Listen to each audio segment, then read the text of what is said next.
sometimes I'll be with like my brother, and they'll say like, "Hey, are you okay?" And I'm like, "Yeah." And they're like, because you've got tears in your eyes right now, and it looks like you're about to cry." And I'm like, "Whoa!" And I'm like, "Shit, you're right. That's weird."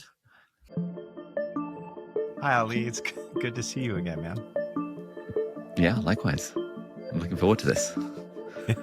Where are you? You have quite an interesting background. It seems like you're in a warehouse of some sort, or I'm in a WeWork in London right now. I flew in from New York this morning to spend some time in London with the family. awesome. I know you've been traveling a lot this year. How has that been for you? It's been super fun, yeah. It's been a few months of kind of nonstop travel. It was meant to be a few months here and there of like, oh, let's do Austin for a few months and then LA for a few months. But because my book came out like last week, it's just ended up being a whole whirlwind of like book touring and podcasting and stuff. So now things are finally settling down a bit. It's nice to be back in London for a little bit of stability. That's great. Yeah. I know that feeling. When I was a venture capitalist, I think there was a 1 week where I was like on 3 continents in a week, and it's quite brutal. Yeah. So do you want to just tell everybody a little bit about you and give everybody some backstory, and then we'll jump into a coaching session? Sounds good. Yeah. So backstory. Hi, everyone. My name is Ali. I am a doctor turned entrepreneur, I guess. I worked as a doctor in the UK's National Health Service for 2 years. And while I was doing that, I started a YouTube channel on the side, which grew to like 1 million subscribers in that time, which was insane. And then I decided to quit my job and become a sort of online course YouTuber, author type person. And over the last 6-7 years now, I've been making videos about productivity and personal development, which is why I very much vibe with your stuff, Joe. And my book, Feel Good Productivity, came out like last week. And we found out yesterday that we actually hit the New York Times bestseller list, which had been a goal for a very long time. And that was super nice. But now I'm feeling a bit of a sense of like, what now? It feels like I've been building up for the last 3 years to this big sneeze. And now the sneeze is out. And now I'm thinking, where does my life kind of go? So I feel like this session with you, Joe, might come at a good time. Because I was literally journaling about this yesterday, being like, what the hell do I want to do with my life now? So is that how you want to spend your time, or is there anything else also that's present that you would want to address in a coaching session? We might not get to any of them, but just out of curiosity. Sure. I mean, one thing I'm very keen to talk to you about. I've listened to a bunch of your episodes around emotions, and I think I really struggle to feel my own emotions. In that when people ask me, how do you feel? I'm like, that sentence, that phrase does not even vaguely compute. Okay, great. So then, so that leaves us with emotions and what do you want to do next? Great. Yeah. Okay. So let's start there. What strikes me about you is that you probably always know what to do next, as far as like I can't imagine that there's been like a month of you really trying to figure out what you're going to do next instead of like you're actually doing something next. So I'm wondering how right am I about that assumption, or what might I be missing? Yeah, that's pretty spot on. From like high school, I knew I wanted to get to med school. Med school itself is a conveyor belt. After that, it's like you become a doctor and it's a conveyor belt. And like literally the week that I took a break from medicine, I got an email from Penguin saying, "Do you want to write a book?" And then that took over my life. And now we're 3.5 years later where I have no clear next thing to do. And it now feels like, the possibilities have opened up a little bit. Okay, great. And then, so one of the things that has changed is the fact that like there's no conveyor belt system here. It hasn't just been an opportunity that's dropped and that's what you do next. But what I also notice is that you're also in a place in your life where I'll say it like you probably have most of what you thought you wanted when you were in your early 20s. Yeah. So absolutely.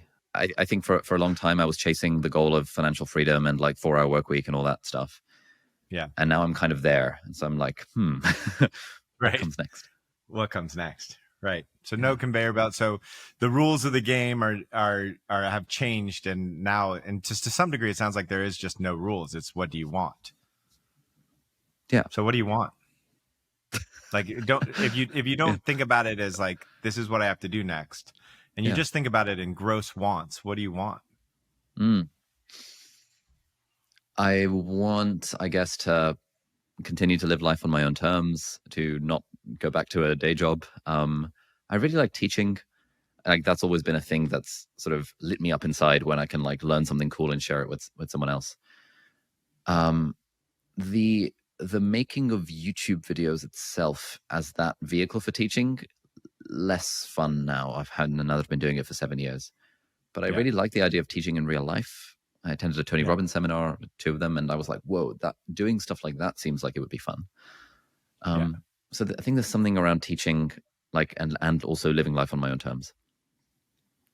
So what if anything would stop you from living life on your own terms at this point?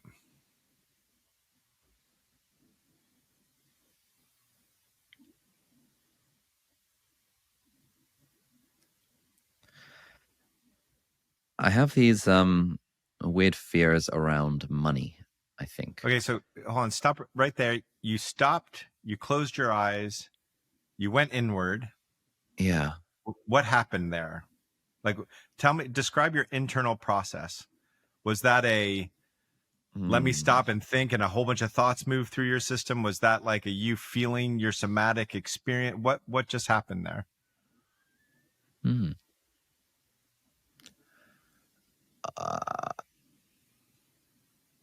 You asked what's stopping you from living that, and then I was like, that's a good I said question. And what so, could stop you? what could stop you? Yeah. Yeah. And I've not been asked that in that form before. So I was like, what could stop me? And then, a bunch of like options seemed to present themselves. And I did some like quick calculations and sort of pointed at like fear of running out of money or like desire to make more money as being like a thing that like that like sort of ties a bunch of them together. Right. So and was that a fully intellectual process? How somatic was it? How Oh, like emotional was it? zero somatic, 100% Okay. intellectual. Yeah, So it's like I think. right. Yeah. Apparently zero somatic, but your body took a very particular form. So like typically if I see you on doing YouTube or talking to you in real life, you can access emotion incredibly quickly, but not emotion, excuse me, in thoughts very quickly. You can speak very quickly, and I know by the way that you're doing it that you might not even know what you're about to say, but you can say it and like it can all make sense and you haven't even said it before. And it's like bam, bam, bam, bam, bam, without any of that happened, without any of the stopping contemplation. So what made that different? If it wasn't somatic, what made it different? It's happening I again think, now, just so you yeah, can. I think what made it different is that I wanted to give a real answer and not just whatever was coming out of my mouth in like presenter mode. Yeah. And treating this like as if, I've got Joe Hudson here on the phone. Like, let me make sure I'm like giving something that feels real, rather than, I think often in podcasts I'm in like performance mode or whatever. Yeah. So I wanted to make sure I wasn't bullshitting myself, or I wasn't bullshitting you here. Yeah. So just to say what I noticed you say, you said I wanted to make sure it feels like something real, literally using the word feel. And to do that, you actually put yourself in, your body went into a very particular position that was unique from this other position. I just want to mark that. We'll get to it later, but I just want to mark it and then go back. So the big thing is that I'm now going back to the conversation we were having before, which was that there's a money fear that you have that that maybe I won't be able to live life on my own terms if for whatever reason this money thing goes away. And so my Yeah. question for you then is, if that fear existed in your system before you knew what money was, what would that fear be called?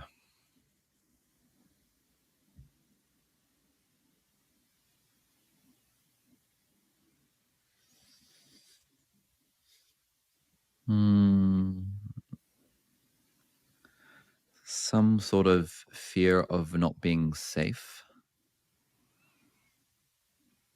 Yeah. So I want you to take a Yeah. moment, and that was the first way to ask the question. I'm going to ask the same question in a slightly different way, which I want you to have the experience of lack of safety around money. Oh, all this money might go away, or oh, I have to make sure I keep enough money. Just close your eyes and just tell me. Don't even tell me. Just feel what it happens in your body when you think about it. And now, without a single thought whatsoever, trace that to the very first time you felt that particular set of sensations. And what's the story, if any, that comes up when you feel this set of sensations in your early childhood?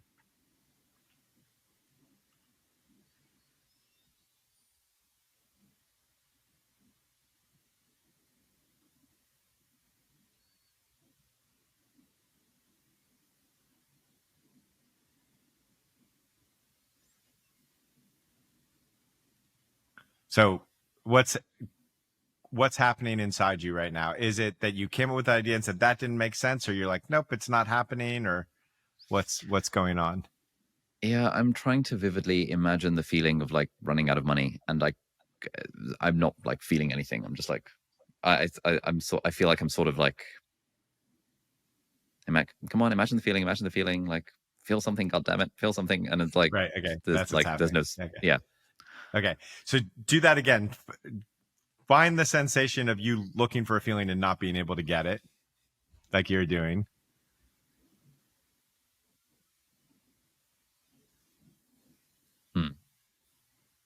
What is that like in your body? Not the It's a bit of sensation of a fear, but the sensation of trying to get there and not get there. yeah, it's a bit of a constriction in like my sort of belly button type area. Great. So, and I just want to teach you one more little itty bitty trick. Do the same thing again, and go ahead and feel what's in your. And now I want you to lift your chin up, like lift your chin a little more. Yeah, like that. Great. And now I want you to lower your chin and tell me what happens in your ability to feel in your body.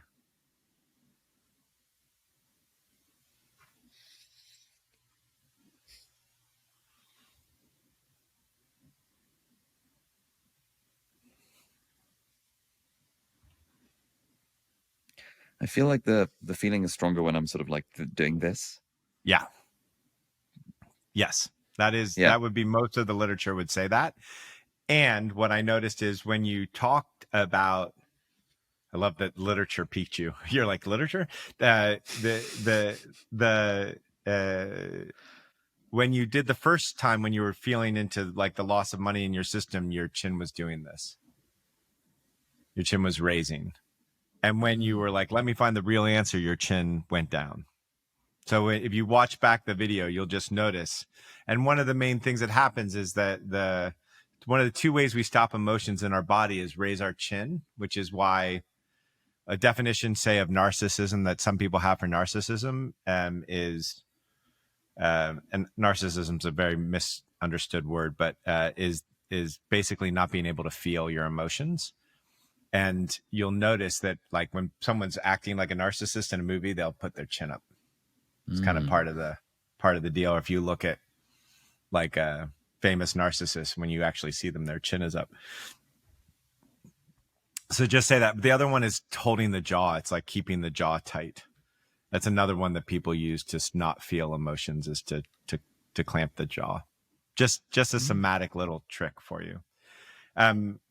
Okay, so it's this kind of, what you said was, and I'll stop going meta for a second. We'll just actually deal with the thing itself. So you're in this new transition. You have you've got what you wanted. So you have that experience, and there's no automatic conveyor belt next thing that's happening. And there is this money fear that drives some of what you want, which is to be able to maintain your life. And then the other part that you notice that you want is teaching, but online teaching is not as exciting as the idea of, at least in person. And then on a non-business level, what are other goals that are just apparent to you, if any? I want to get into the best shape of my life, take my health more seriously. Yeah. I want to host 6 mini adventures with friends/family and sort of connect people together. Those are the kind of big other ones. What I notice is everything all of your goals are about connection. Ooh. Connection to yourself or connection to others. Yeah, nice. Including teaching in person is a far more connecting experience than teaching online. Yeah. So I hadn't thought of that way. Yeah. So if we assume that I'm not going to say that that's right by any stretch, but if we assume that for a second and you think about your career, give me 5 ways that the experience of your career could feel far more connected.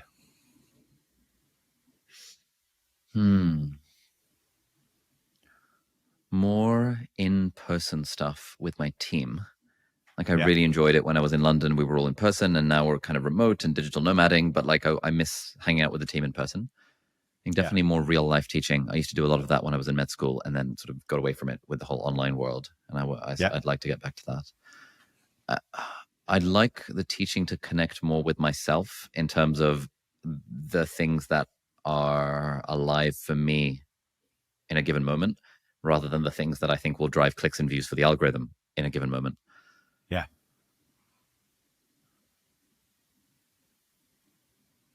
I like the idea of building some sort of online community type thing. We're sort of toying with this idea that seems like it could be fun and quite connecting. And I like the idea of doing doing life coaching type sessions with people, but like helping them boost their productivity or like overcome procrastination or things like that. That feels like, that would be a fun way of doing content in a sort of connecting type way that also then is really helpful for people to see sort of the behind the scenes of how I would coach someone to be more productive, for example.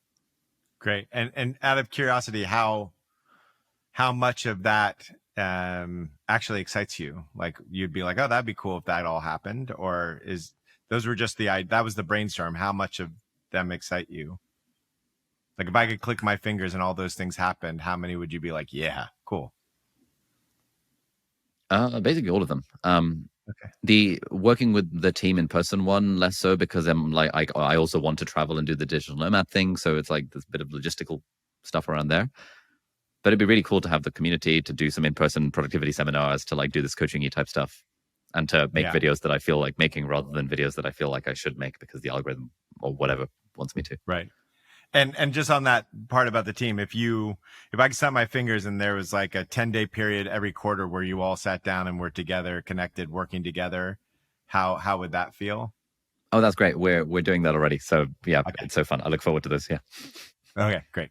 Yeah. So it seems like what I notice is your natural progression is to move into something that's more connective. Mm-hmm. So here's my question for you. How do you connect more right now without changing anything that you're doing? Meaning you're not going to get off the podcast and like go and like sit in yoga mudra and do breath work. Like how right now do you connect more?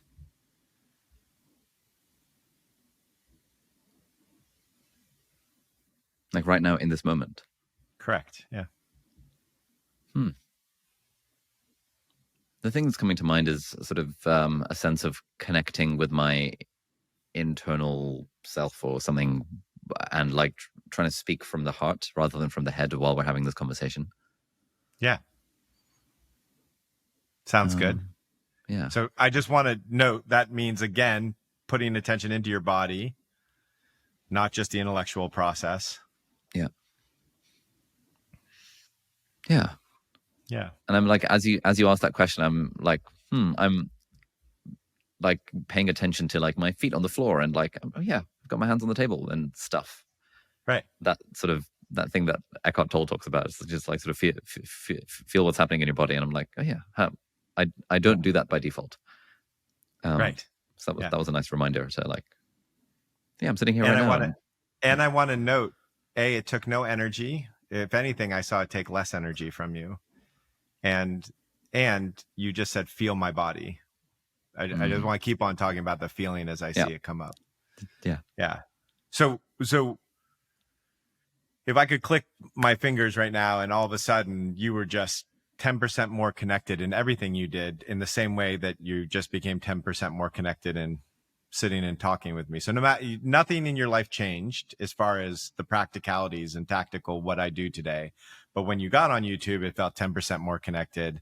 When you interacted with your team, it was 10% more. When you were writing your book, it was 10. When you're doing the next podcast interview, how exciting would that be? That would be pretty freaking cool. Yeah. And it feels like so easy. Why don't I just do that? What do you think it would do for your career?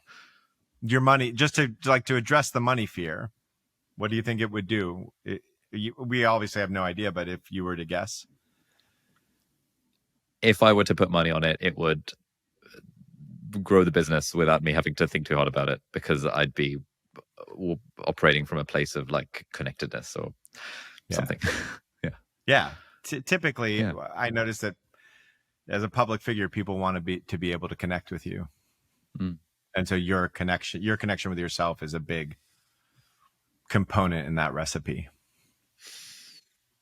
Yeah, I did a live stream about an hour ago, just on my second YouTube channel, where I was just having a bit of a chat with whoever was there, and people were like, we want to see more of your life. And I was like, but I don't know what would be helpful for you guys. And they were like, no, just like talk about anything. We want to hear about you. Like, come on, man.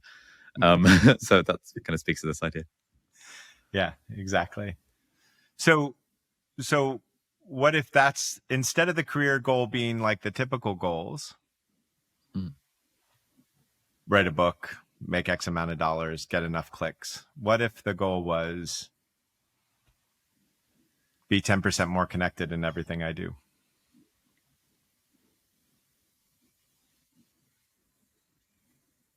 That would be really cool. That would be very interesting to try out.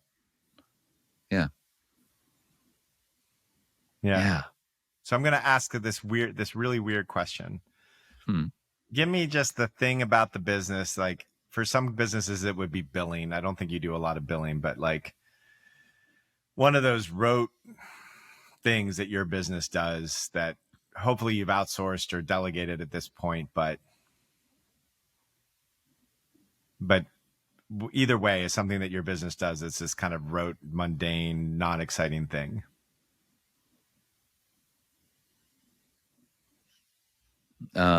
Filming sponsorship segments for the videos and for the podcast. Awesome. I want you to do two things. One is I want you to think about how to do that in the most connected way possible. Not meaning as a whole system, not just you being there doing the sponsorship, but like the whole organization being deeply connected in that process. And I want you to do it while being connected with yourself.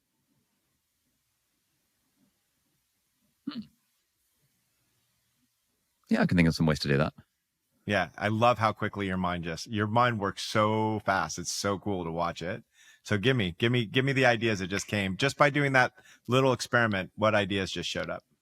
Oh, the ideas were like working with sponsors and actively reaching out to sponsors that we really vibe with. Immediately, Lululemon came to mind, because like every piece of clothing I own is Lululemon, and we just never bothered reaching out to them to be like, hey, do you guys want to work together and stuff? Because this something was holding us back and things.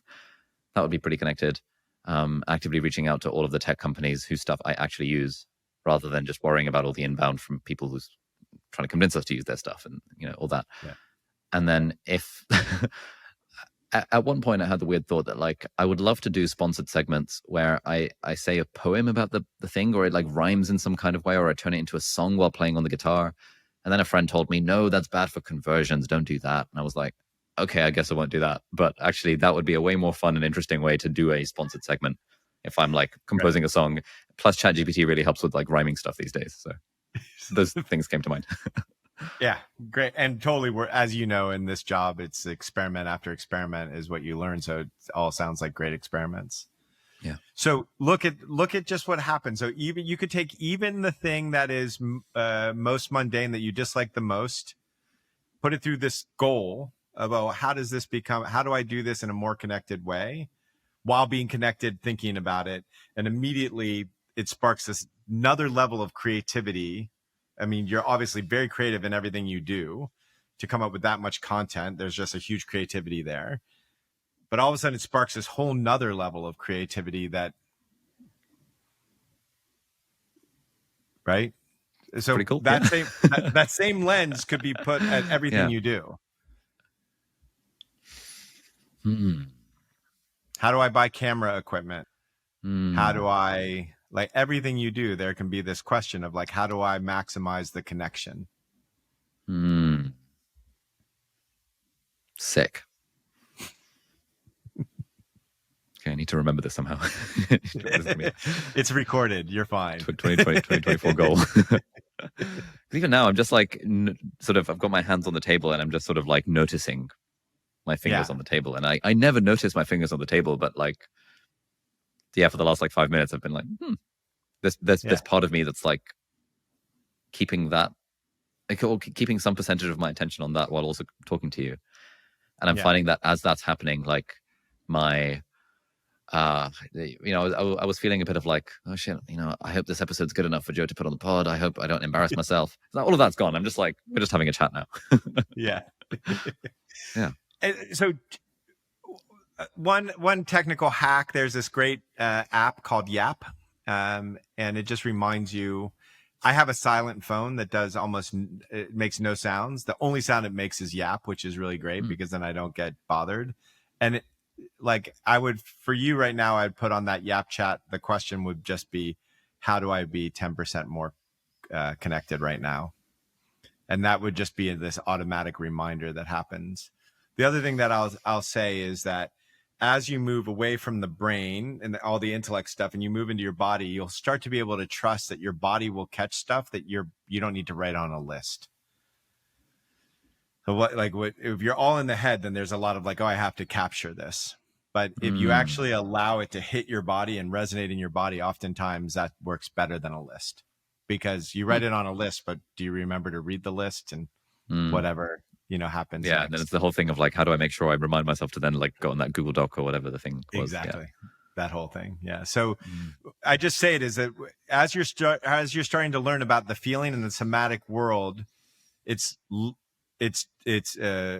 detracting to then immediately go and write it down if it prevents the integration of it in the body.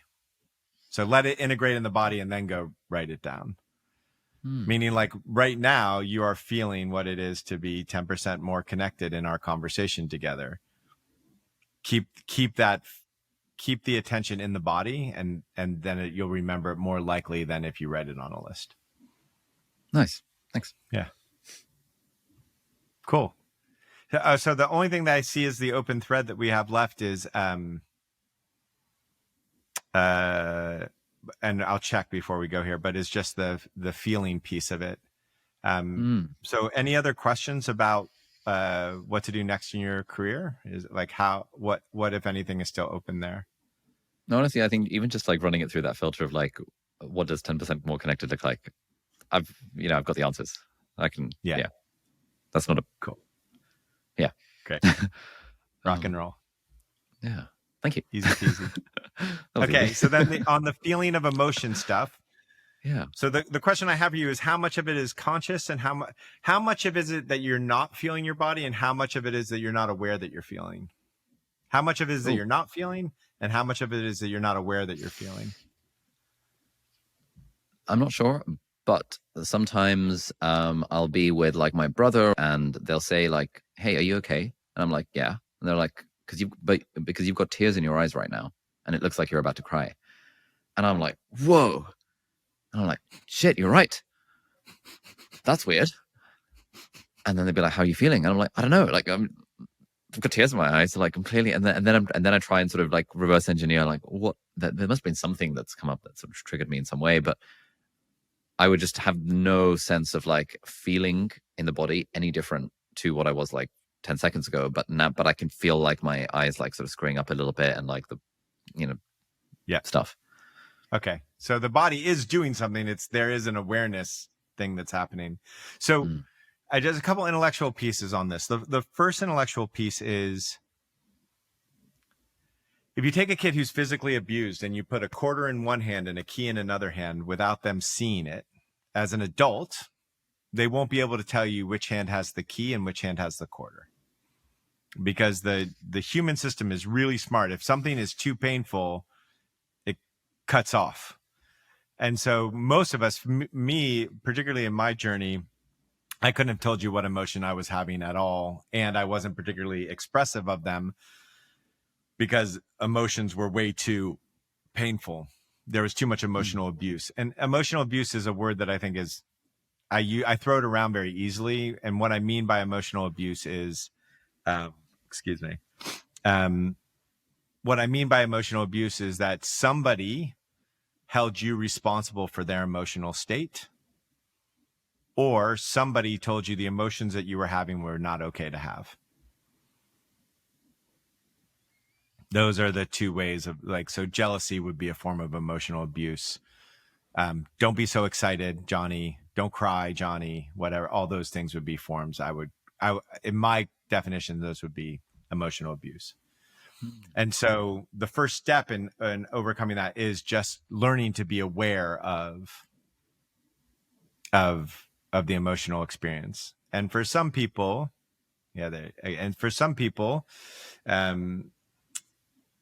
like for me, the way I first started to learn that I was in fear is that I had binary thinking. I was so aware of my thought process that I was like, oh, I notice I'm thinking black or white right now. I must be in fear.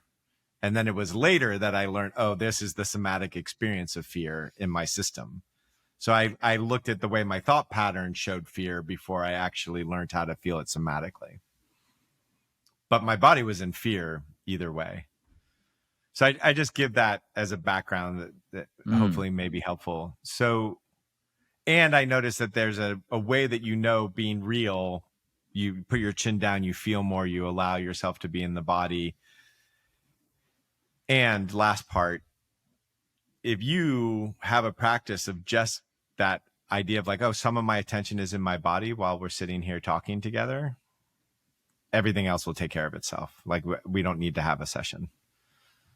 If you just keep 10% of your awareness in your body as much as possible, everything else will take care of itself. Really? There's no need. Yeah. It's one of the most powerful practices, but most people can't pull it off. The transformation and change can happen so rapidly that they will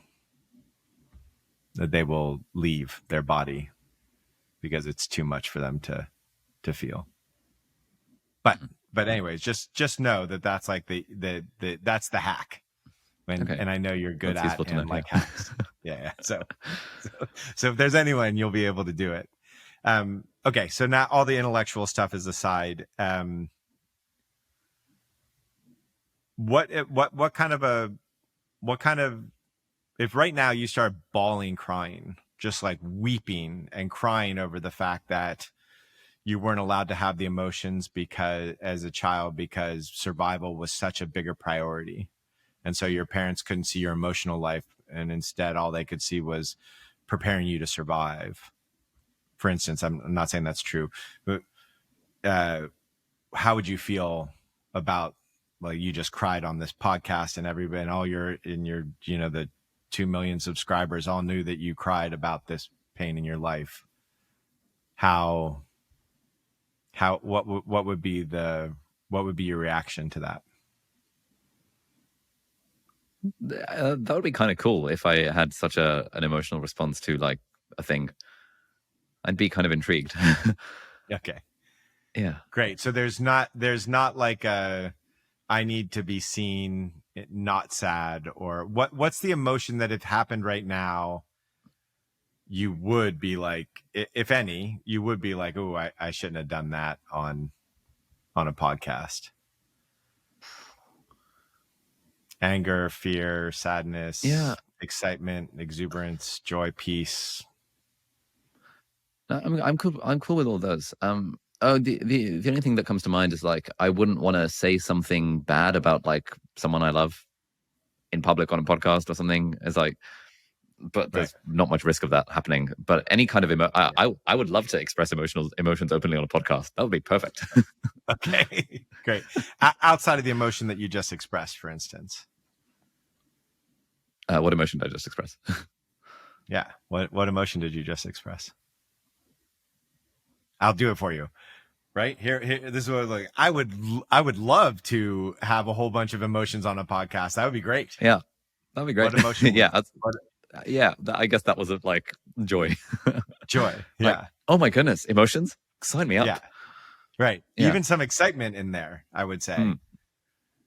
Like it's like there is, right. And so how did you know that I was an excitement and joy when I did it? Because you were smiling and your voice went like louder and you moved around a little bit and stuff. Right. Which if you're on the podcast just listening, you can see Ali doing this actually right now in his body. He's mimicking, and you're literally, I don't know if you were aware of it, but you were literally like jolting and moving and smiling. And so somehow or another, your body knows how to do it when you're even just talking about it. Yeah. So then, well, okay. Then what's your, okay, go ahead. Like, I don't have an issue with experiencing positive emotions. But it's like, okay, no, I'm going to rephrase that. I don't think I have an issue with like feeling excitement. I do often feel excitement, but emotions like love or anything around like sadness or sorrow or like, those are the ones where I'm not sure how I feel. If you had to tell me the difference between sorrow and love, what would it be?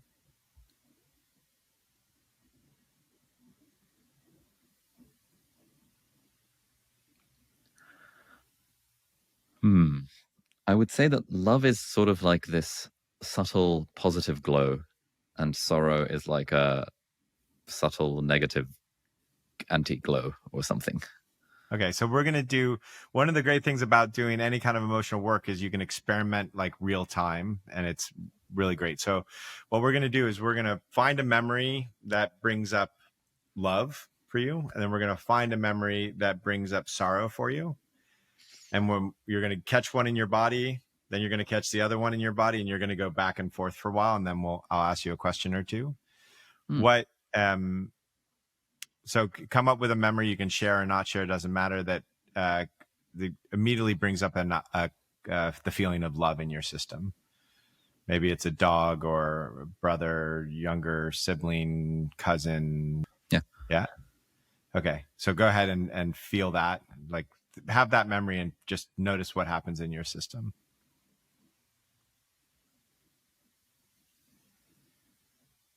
Great. That's enough. Okay. Yeah.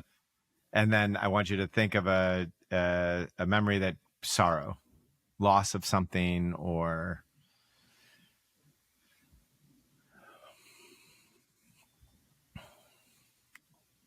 so I noticed that your chin just went up. Oh, interesting. Memory of sorrow. I have this weird sensation of like, oh, I don't want to go there. But that's weird. I do want to go there. Right. Of course I want to go there. Right. Somebody taught you it wasn't safe at some point, or the world in general did. So there's an automatic reaction to it that is, yeah, great. Experience of sorrow. Okay, I've got an experience of sorrow. Okay.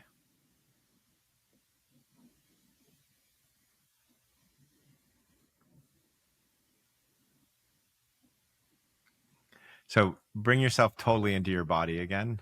You're a little bit out. There you go. Okay. Now I want you to go back to love.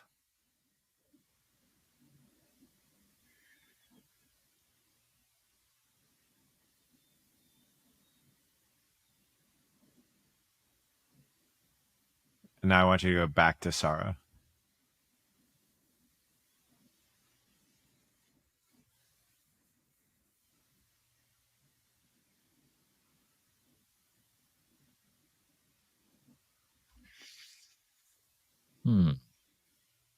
One more time, back to love.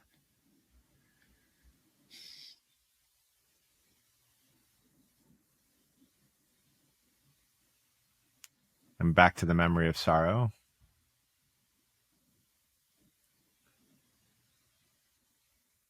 And now I want you to hold both of them at the same time. Both of those two sensations simultaneously.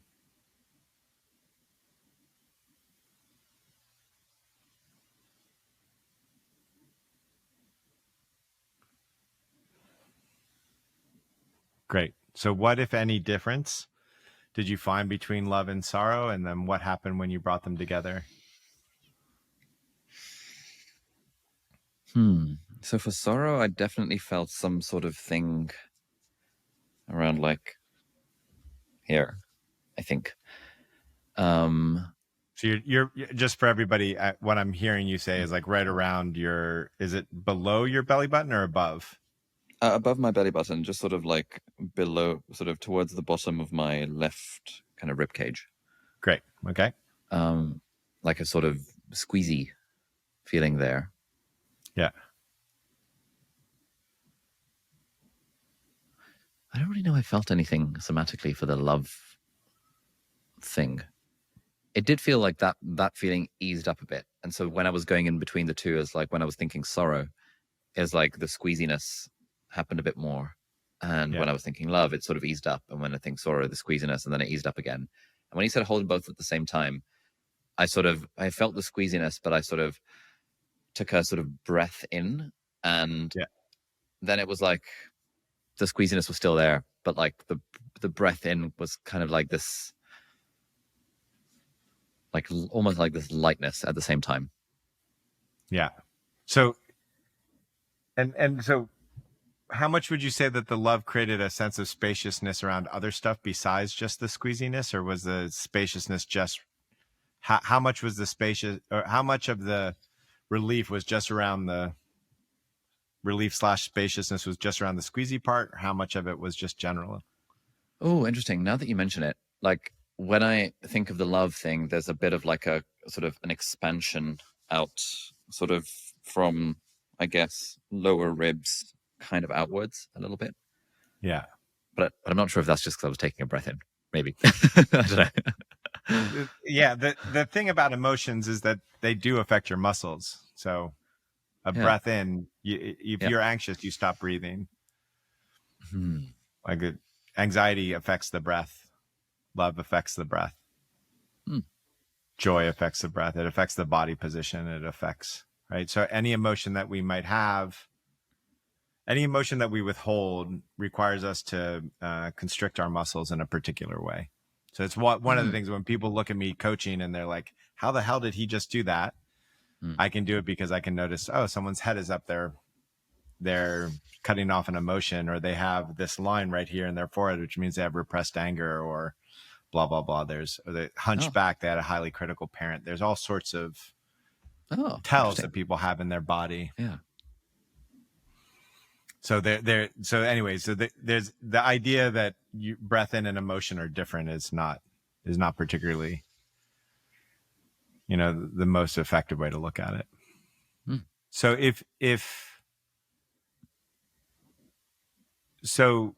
so the question I have for you is, if you had to guess, what made it that sorrow was something that you didn't want to feel?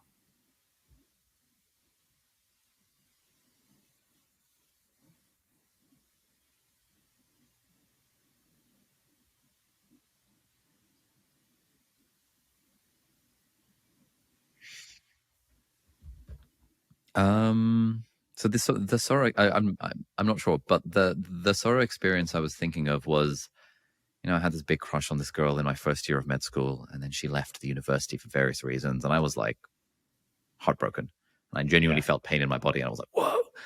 And like she was like my best friend as well, and it's like I'm never gonna have friends again. And then I sort of talked myself out of that by bringing to mind dozens of counterexamples of that I actually did have friends, and actually life was going to be fine. And then like just sort of buried, I think maybe buried that feeling of sorrow and sort of replaced it with If I had to psychotherapize myself, replaced it with a drive to succeed. Right. A drive to like, this was very much unrequited love. She wasn't interested in me. Okay, Right. that's fine. Let's freaking like dominate with my business and stuff. Yeah. And then Right. she came back to university a year later, and a female friend said, "Oh, the way you get a girl to be interested in you is to actively not be interested in her." And so I was like, "All right." Yeah. At that point, I didn't have any affection for her. And then she seemed to like me, and it was this weird kind Right. of dynamic. And yeah, but I don't know. So I just want to tie in somewhere in your college experience, you made the choice to have success over connection. And now here you are, you've got your success. And you're like, oh, wait, I also want the connection piece. Yeah, that's interesting. Yeah. Just want to. Yeah. Yeah. Yeah. And so here's the next question for you. What everything your mind told you is true. You had friends. You could continue to make friends. You were this woman wasn't required for your happiness, all this stuff. How would you have allowed all that truth to be there, but not have it repress your sadness and your sorrow?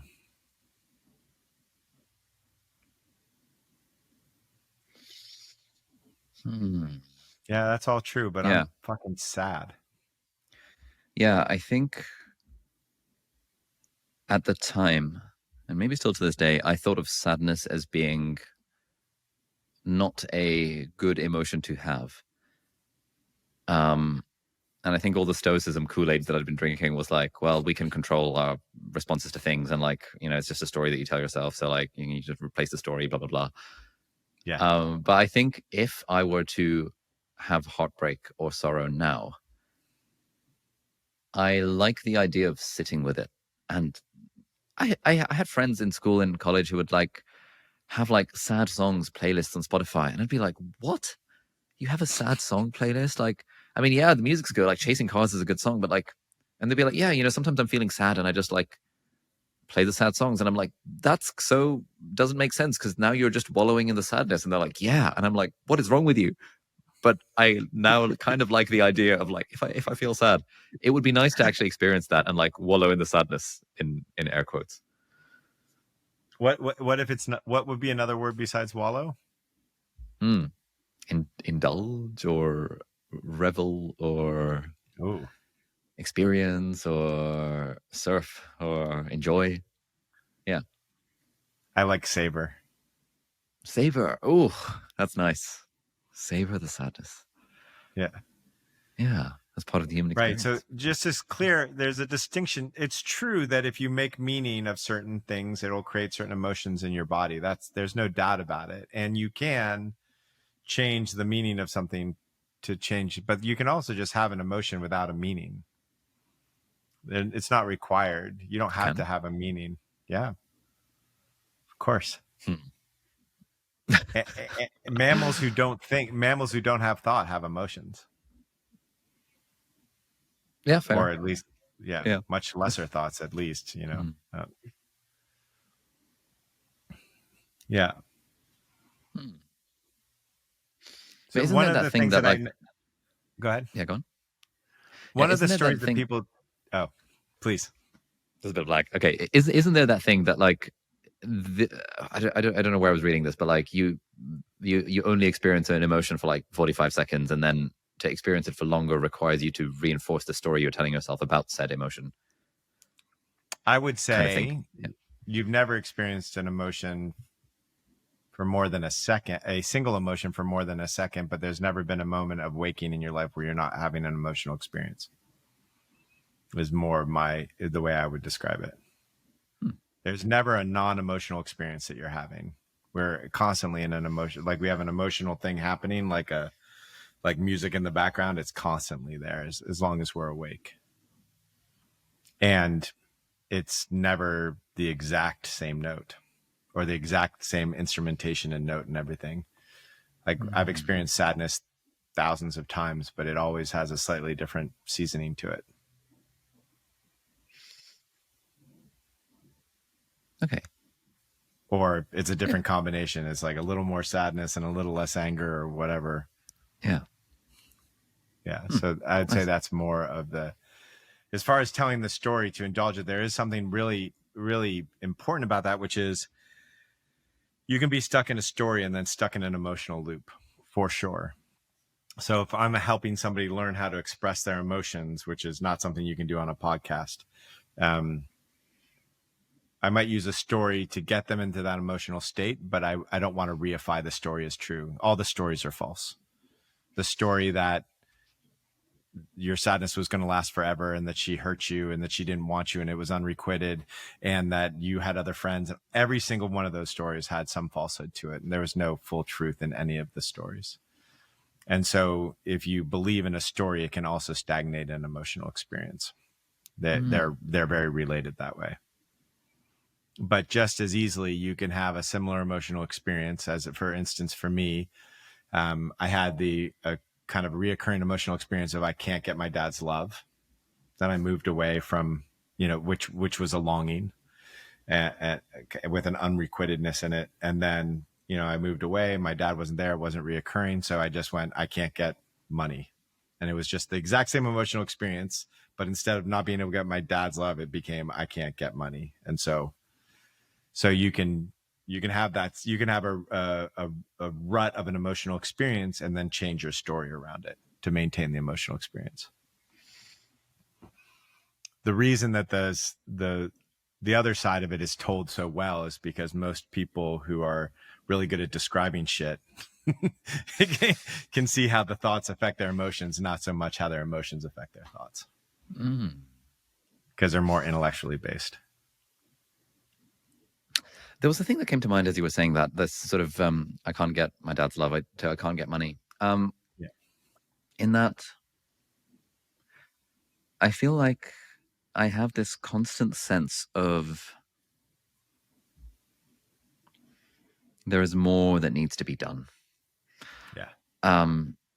Like, we got the call yesterday, like, oh, congratulations, you're a New York Times bestseller. And I was like, my brother was asking, how do you feel? And I was like, I feel a sense of relief that, like, the work that we put into this has paid off. But it wasn't a sense of like, oh, okay, I can chill out now. It was like, well, there's always more to be done. We don't have any recurring revenue products. So, like, let's build this community thing and, like, like, what are the goals? Like, let's get after it. There was this weird kind, like, I think I'm a pretty happy and content guy, but I have this kernel of, like, dissatisfaction of, like, no, there's always more to be doing. Yeah. And almost I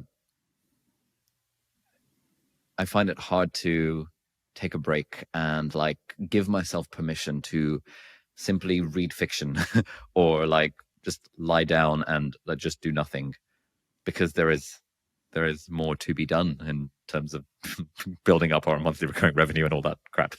To get where? To get to a place of okayness, I think. To get to a place of safety. Just to be clear, yeah.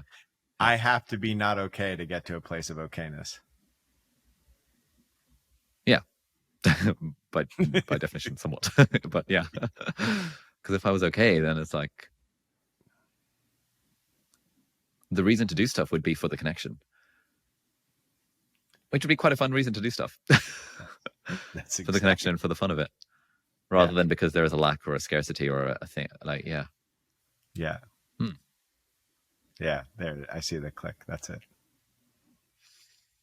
And you were mentioning, I was mentioning my dad. Was that relation? Did you notice that too? That somehow that was part of, for you to be okay with your mother or father, that there was always something that needed to be done. Is that why that triggered that? Now that you mention it, yeah. Okay. Yeah. I think the sense of, maybe I'm over therapizing myself, but, like, I remember when, like, growing up, we could never let our mum see us, like me and my brother. I could never let my mum see me playing video games, because if she did, there was always something else to do. There was always a chore in the house that needed doing, or, like, some homework that needed doing, or shouldn't you be studying for your exams type thing. Yeah. And obviously that's now different, but it's still a sense of, man, I can't continue playing Baldur's Gate 3 because there's like brainstorming to do about the next video, or like building a landing page for the next freaking course that we're doing, or whatever. Right. Yeah. Yeah, I wonder if Exactly. it's the same. That's a hell of a 4-hour work week. Yeah. love the 4-hour work week. Right. So how does that relate to I don't have time to feel because there's something that has to be done? I don't have time to be sad over this woman because I have to be successful. Like how much does that relate?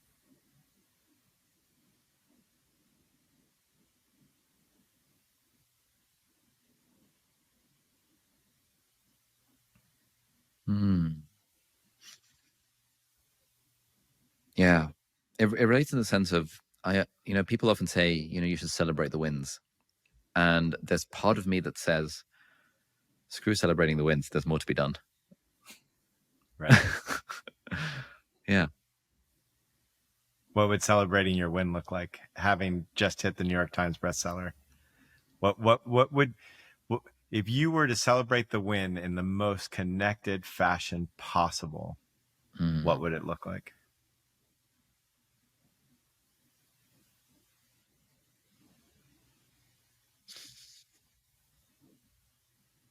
It would look like, firstly, sending thank you messages and gifts to everyone who's helped along the way, and secondly, chilling out for a month and just like binging a great fantasy fiction series. That would be super fun. That sounds really nice. Yeah. Yeah, that would be nice. What was the emotion you had during that experience when you were thinking about it? Your face changed color a little bit. Yeah. Your eyes did something. What was that? I have a bit of like wateriness in my eyes. That's so strange. A sense of like, wow. It's called gratitude. It's called gratitude. Yeah. The Nice. tears, that's gratitude. Oh, is it? Okay, nice. Yeah. Just so you know. Yeah, it was like a sense of like, ooh, I just didn't even remotely think that was an option, because there's more to be done. But now that I'm thinking, I guess that is an option. Let's say you did. Let's say you did it. Let's say you did it for a second. Let's say you wrote all those notes. You spent that time in a deep gratitude for each of the people, and you showed them that gratitude, and you like totally checked out with fiction for a certain period of time. At the end of 2 years, would you be further ahead or farther behind? Definitely further ahead. Yeah. That's how important the emotions are to your productivity. To actually like to stop and say, is all we did was say, what's the most connected way to do that? You connected with yourself. Immediately, the emotional experience of gratitude showed up, which showed you a path, at least of working with other people, and gratitude of giving yourself rest.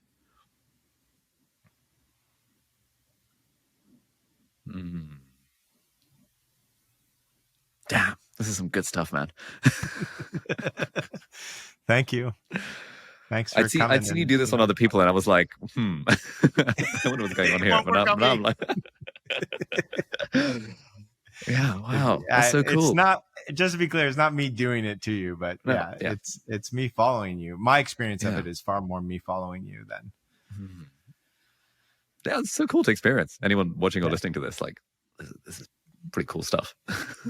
You started. What the interesting thing is, I always know where the thing ends. For anybody listening to this, just like a quick little thing.